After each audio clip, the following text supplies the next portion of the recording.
So healthcare, this is my passion. This is what I do. I have a healthcare background myself. As Barbara said, yes, I am a nurse. I am married to a physician, daughter of a physician, granddaughter of a physician, and mom's a nurse too. So I kind of grew up in healthcare.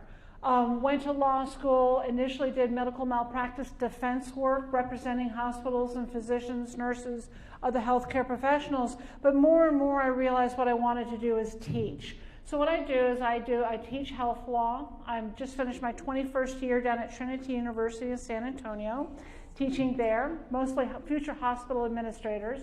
And then I speak nationally about health law, about health care, and all the changes and all the things that have made it so, as you said, so difficult to navigate the system. At any given point in time, there's 10 or 20 different laws or legislative actions or ideas or administrative changes on both a state or a federal level that I have to track because healthcare is changing so rapidly. Just read I need this. So what I wanted to do today with the time we have today is talk about the healthcare question, which really is, do we or do we not want to change our healthcare delivery system? And if we do want to change it or have to change it, which direction should it go? This is a very, very important argument. It is the argument about healthcare, and by the way, it has been going on for decades. The very first president who said we probably should change our healthcare system, you probably know this, was Teddy Roosevelt. Yeah, it's been a long time that this has been going on. And by the way, presidents of both sides of the aisle, both sides of our ideological spectrum, have tried very hard to change our healthcare system. You may not remember that that was a very, very big priority of President Nixon before he got a little distracted. But we have had many, many people have tried to change our system. So here's the question I want to lay out in the time we have today. This is a spectrum of two different ideological ideas. Now, if you go to the spectrum that is represented by the current Republican Party, and the idea that they fought for very, very hard in 2017 and 2018, which was to repeal and maybe replace the Affordable Care Act, Obamacare. The idea was, let's go to a system of healthcare, just playing with a market-driven healthcare system. Remember, you hear a lot about we need a market-driven healthcare system.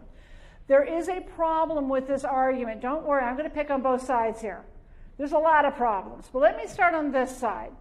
The whole idea of a market-driven healthcare system is actually not possible in American healthcare, and has not been possible in American healthcare since the 1950s, maybe the 1940s. Let me explain why. Is there a shop owner in the room? Shop owner, business person? Someone doesn't, no one owns a shop. Okay, I'll be the shop owner. If I'm a shop owner, the product I sell, what I put on my shelves, is dictated by what my customer will buy, right? So the product that I pick out to sell, the amount that I put on my shelves, the cost that I charge, right, all that is dictated by what the customer wants and will pay for. So there is a dance between the customer, the person with the money, and the person with the product are dancing in this tension called market-driven whatever, right?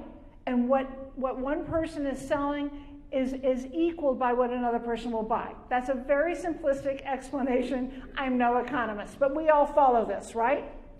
Great. Lay that onto healthcare.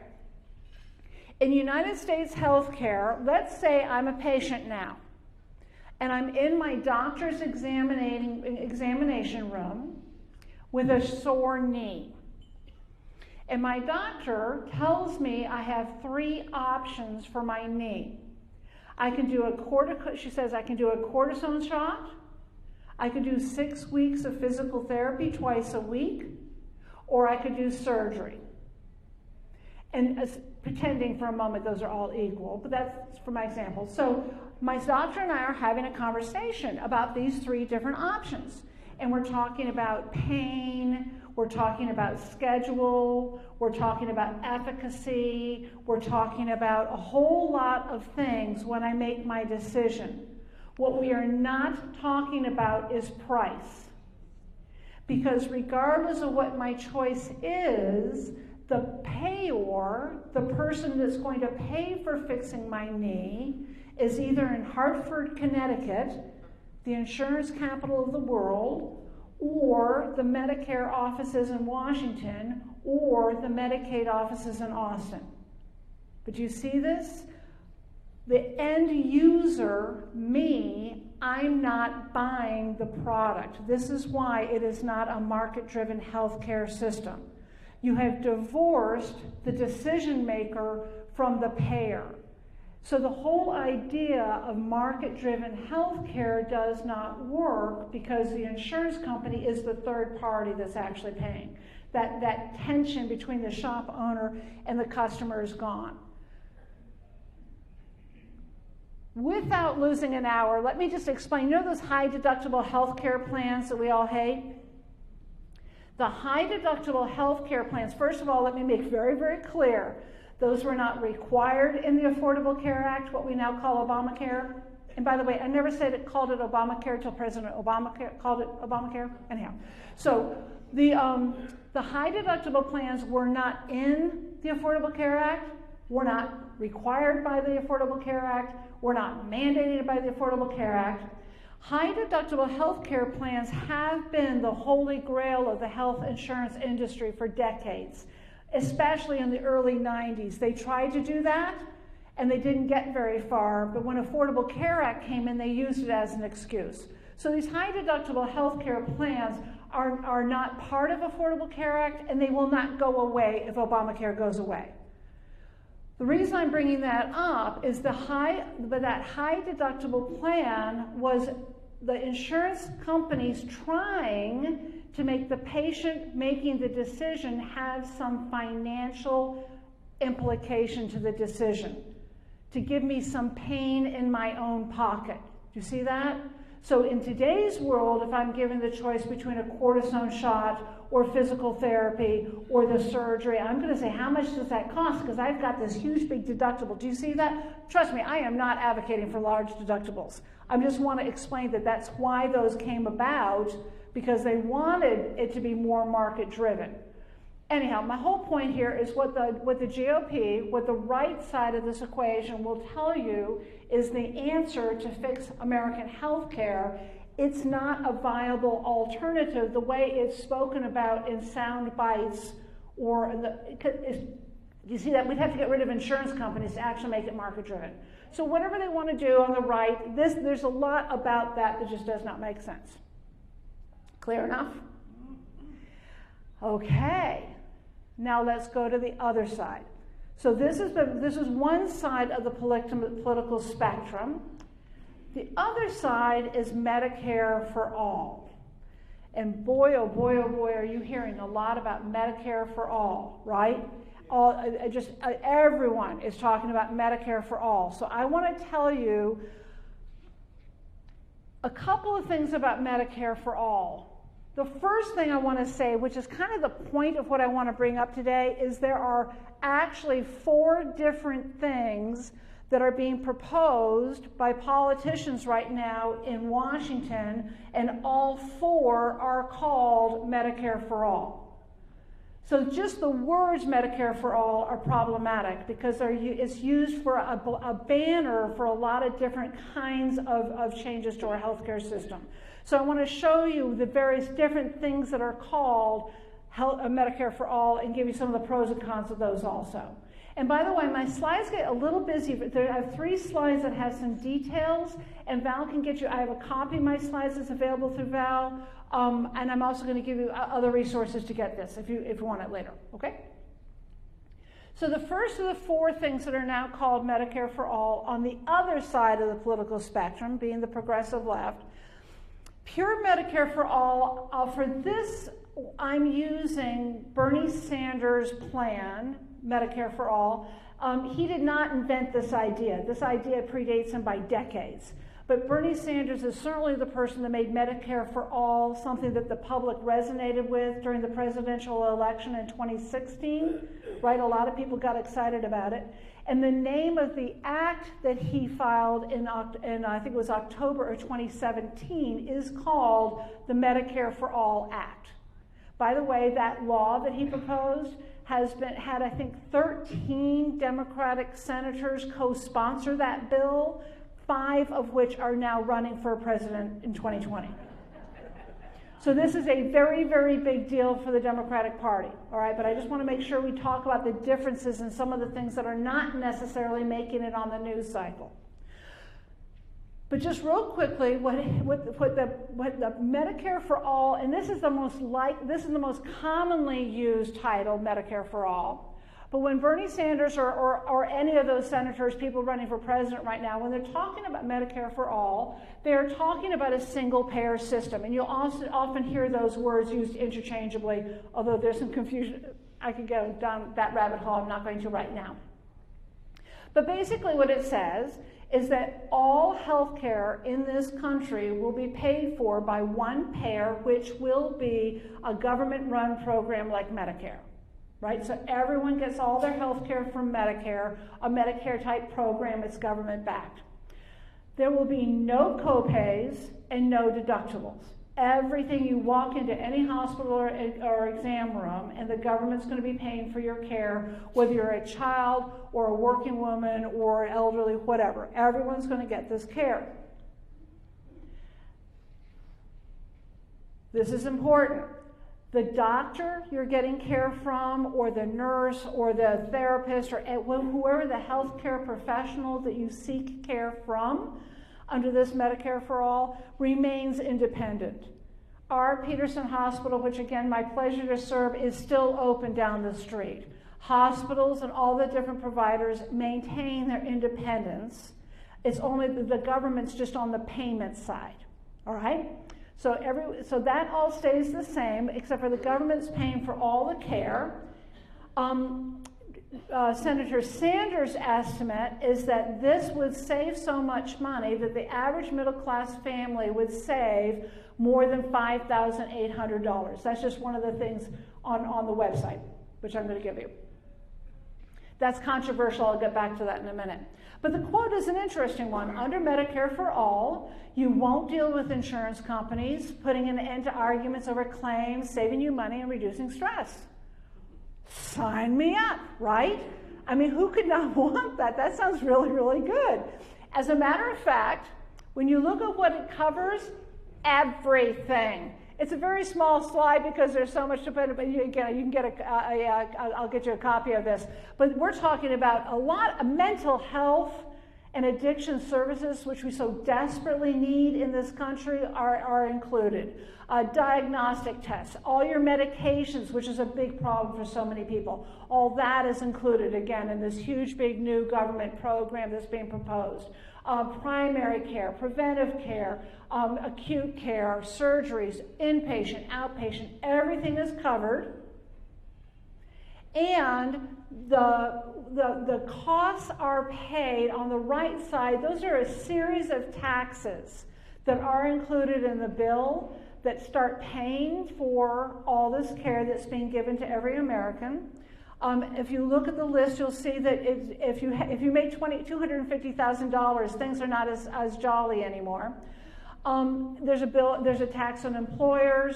There's a tax on lower economic groups, as well as the richer you get, the more you're paying to support this plan. Anyhow, again, this is kind of the brief details of Medicare for All. So again, if everyone can get all the care they need, and some very, very important things, again, mental health care is near and dear to my heart, why would we not want to do that? I have to say there is a very, very important conversation in this country about the proper role of the federal government and the proper role of the federal government versus state governments. This is kind of why Hamilton got shot, by the way, okay? That argument has been around a really, really long time. And by the way, there is no right answer. There is absolutely no right answer. There's just strongly held opinions. So I honor both sides of that. But there's certainly people who think that that is an expansion of the federal government that's untenable to them. So we understand that that's one kind of people that wouldn't want to have a system like this, in all fairness. Why else would this not possibly be something that everyone wants to sign up for? Well, there's a lot of people who have insurance plans they're pretty happy with. A whole lot of people get insurance through their employment, for example. And under this plan, the pure plan, it's what I'm calling Senator Sanders' plan, or Bernie's plan, all those insurance policies would go away. And for people who really like their insurance, they're not so big on that. Oh, by the way, so do the insurance companies. You may have noticed I'm not from here. I actually spent a lot of my life in Hartford, Connecticut. Hartford will be hollowed out, okay? But think of all the people in your own communities that work, you know, the underwriters and the insurance adjusters and all the people, the billers, all of that goes away. So that's another reason why people are kind of taking a deep breath going, I don't know if I like that. I'll get to the third one here. The Affordable Care Act, Obamacare, that entire structure gets changed. And again, we're just getting to the point where the public is really starting to like Affordable Care Act, so that's another argument against this plan. But the one that is really, really the sticking point is the actual cost. Again, I'm not the economist, but there's a lot of people arguing how much this plan really would cost, even with all those the taxes I just showed you, and even with the efficiencies you can get with a one-payer system. $3.1 trillion, I think, is what Senator Sanders says it's going to cost. And again, there's some questions about how does it all work out, and that's a hotly debated issue. I just want to say, I don't know the answer to that. I just want to let you know we should probably know. It would probably be a good idea to have before we vote for this. What I can give you is an example from Bernie Sanders' own state and my alma mater, Vermont. Vermont tried for years to get a single-payer system in the state of Vermont. And they finally did that in 2011. It was a big, big victory. So in 2011, Vermont's going to run its own single-payer system for Vermont. It got repealed in 2014. It got repealed because at that point in time, the best they could do was a 160% rise in taxes. They thought it was going to go more than 160%, but they knew they couldn't do for less than 160% increase in taxes. And at that moment, Vermont repealed the law. I'm not even saying that's bad.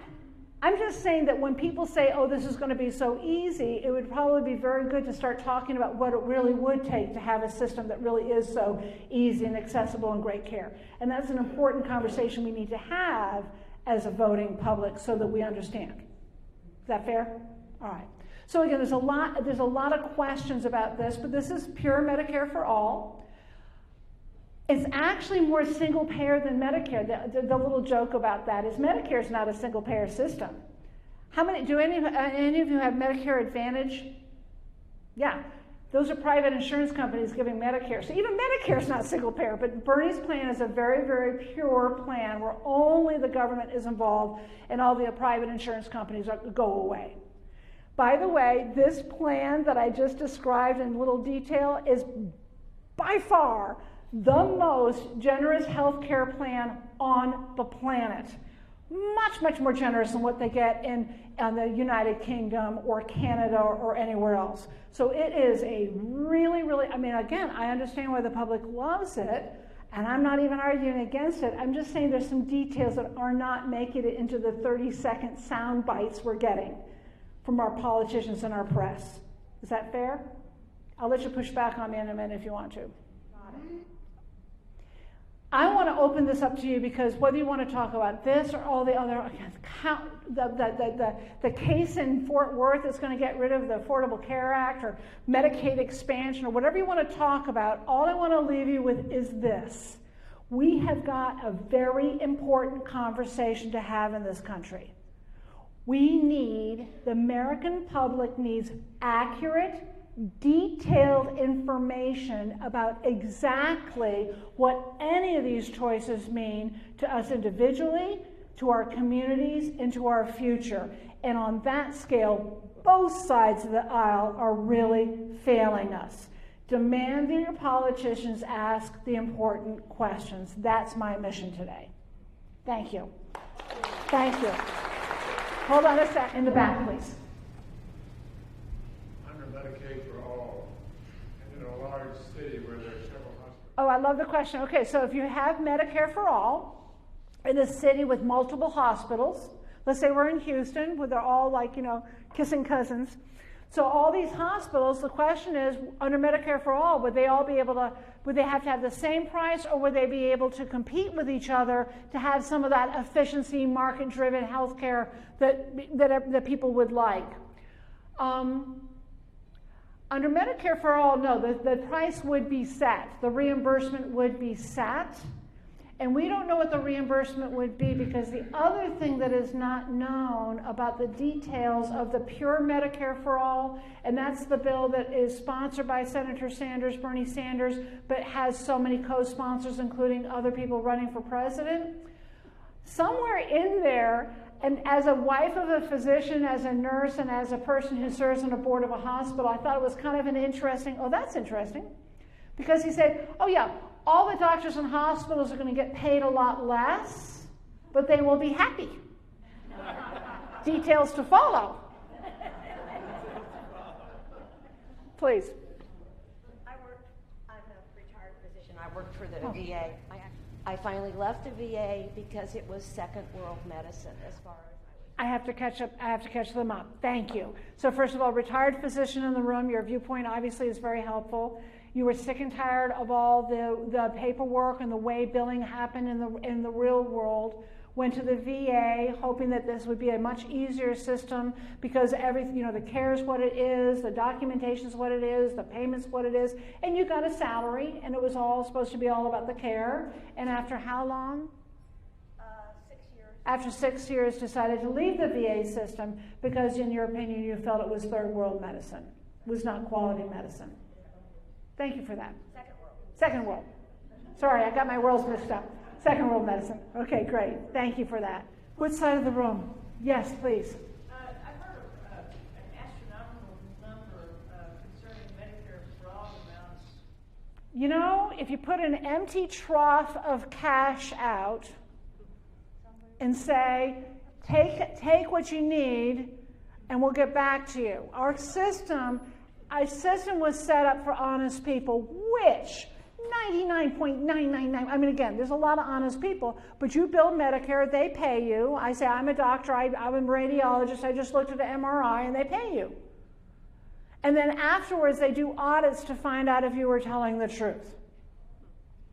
And so there's always been this, how do we have a system that is immediate and pays and does well without getting ripped off? Almost impossible.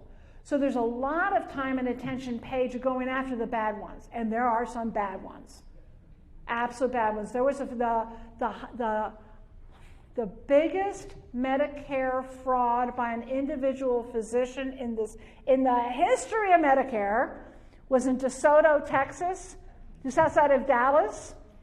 And depending on your sense of humor, this is either really, really, really awful or in an odd way kind of funny.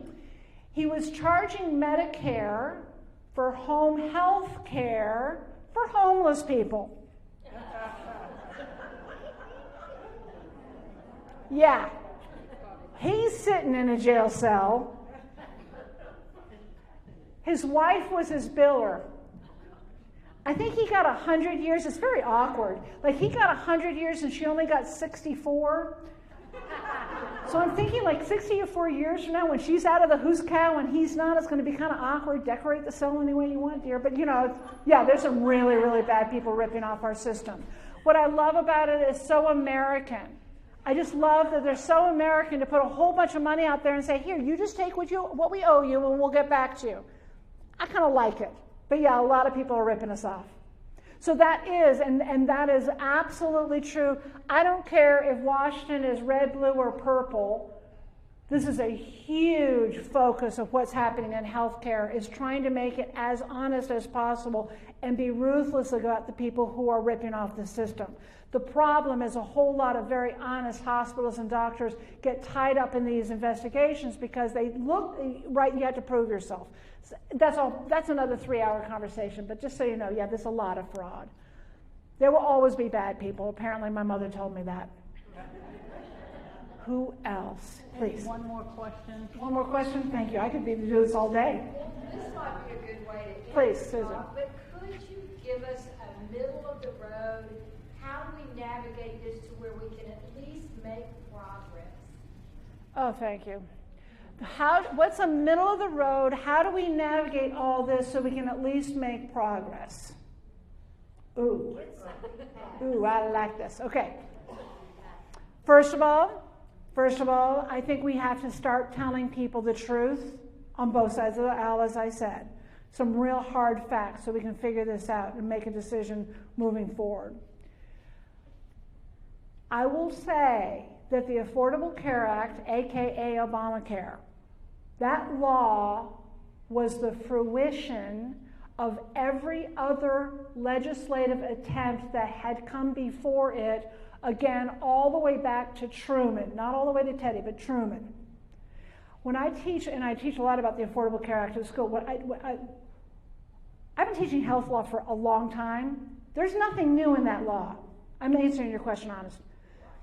So it's kind of like they took a great big box and they put in there every single idea that had ever been floated of how we fix the healthcare system.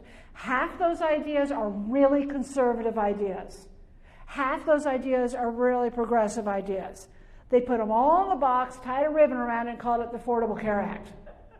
But they got it passed, and that was huge. And by the way, there were some bad policies, bad politics around that.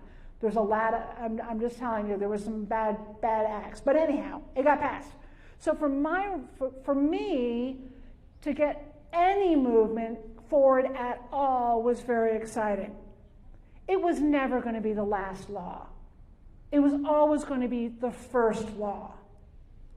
We got a lot more to do.